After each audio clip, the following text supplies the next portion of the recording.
Mitchell Stark, Mitchell Johnson, James Faulkner. All right-arm spinners until they soar. Zadran, I am the 2015 World Cup, and you know it.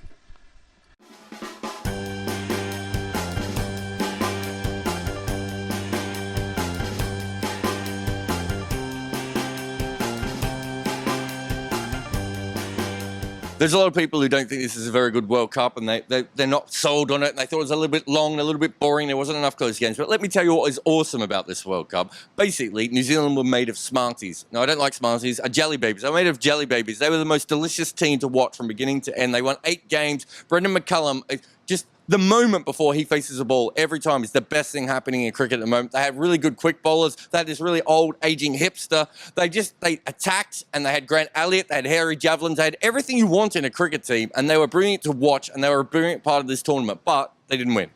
They didn't win. There was a number of things they did wrong in the final. One, lose. Major strategic error. 2, play against a really, really good team with a really, really good set of fast bowlers. And 3, not really when they'd recovered, and then that was probably was that the worst power play in the history of humanity, do you think? They sort of had a recollapse, didn't they? Where they sort of went below the surface of the earth, and they found the giant monsters there that could kill them. It had a bit of nostalgia value, that recollapse, for kind of earlier in the innings. It was sort of like watching highlights from the first few overs. But unfortunately, in the 35th, 36th and 37th over, those were their key mistakes. And also, they raised hopes too far. England have doused those hopes. No one was that upset when they went out. As the great Ian O'Brien once said about New Zealand, I would like to hope so.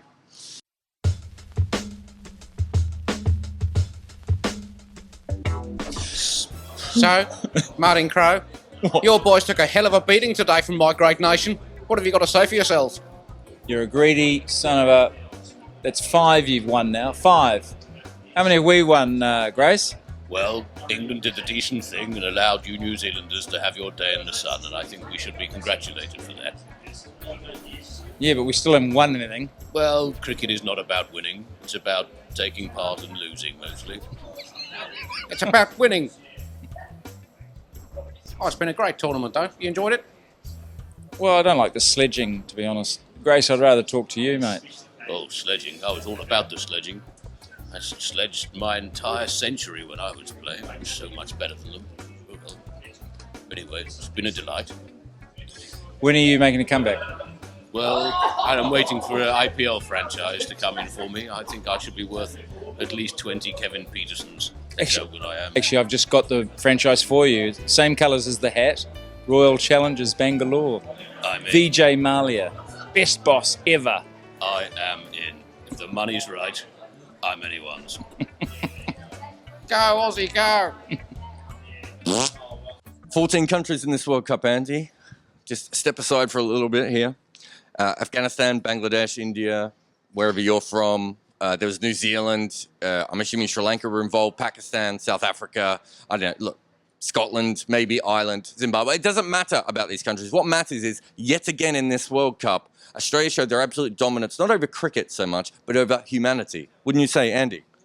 I think that might be taking it just a fraction too far. I hope it's taking it a fraction too far.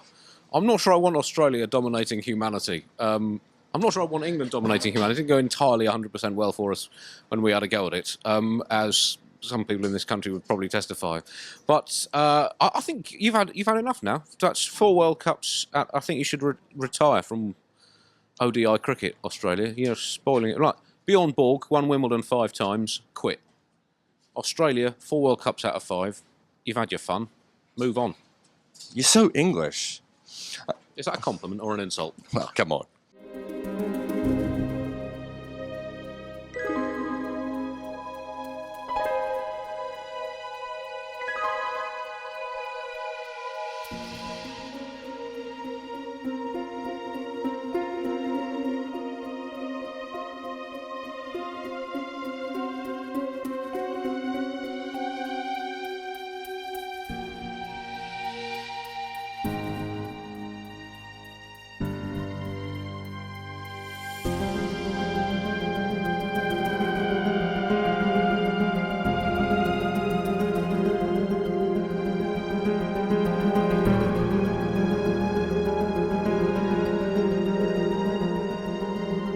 This World Cup has gone for 100 years, and some people might be, unhappy with that, but we've had some amazing moments. I got to drink with the Scottish team. Martin Crowe touched your dolls.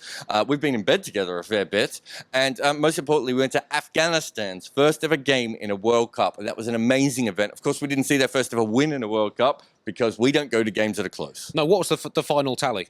I went to 11 games. You went to 16. 16. So I think 17 games between us. I went to one that you didn't go to. And you went to one game that was sort of close but didn't matter. Yeah.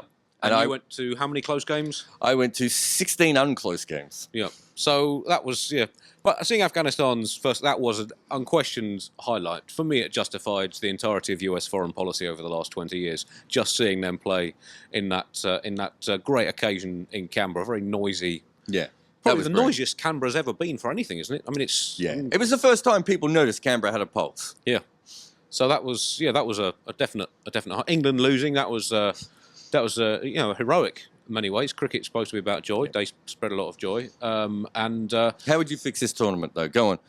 Well, because you went home midway. You hated this tournament so much you left it. Well, I didn't say I hated it. It was just so ludicrously long and lacking in any kind of competitive jeopardy during the group stage. How could you have a 14-team tournament which takes 4 weeks and a bit to get down to 8 of those teams? That is mathematic insanity. There's a number of different ways of changing the format, but even keeping this format, you just make the top 3 from each group go through.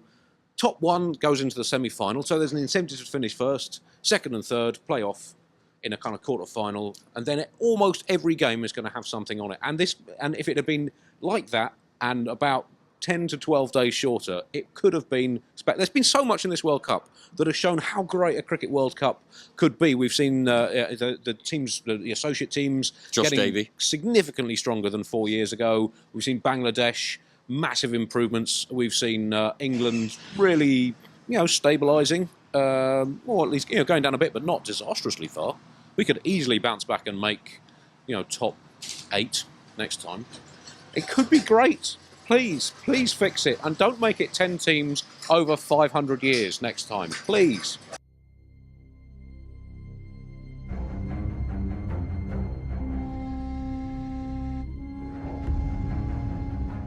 That's it from 2 Men Out in this tournament. I think that's the first time we've actually ever said the name of the show on the show. But the show is called 2 Men Out. That's it. We're not, that's the end of the tournament. We've got nothing less to do. But if Andy stops going to Hollywood and hanging out with his famous friends and his agent returns my calls, there may be a chance in the future he might come back on for another episode.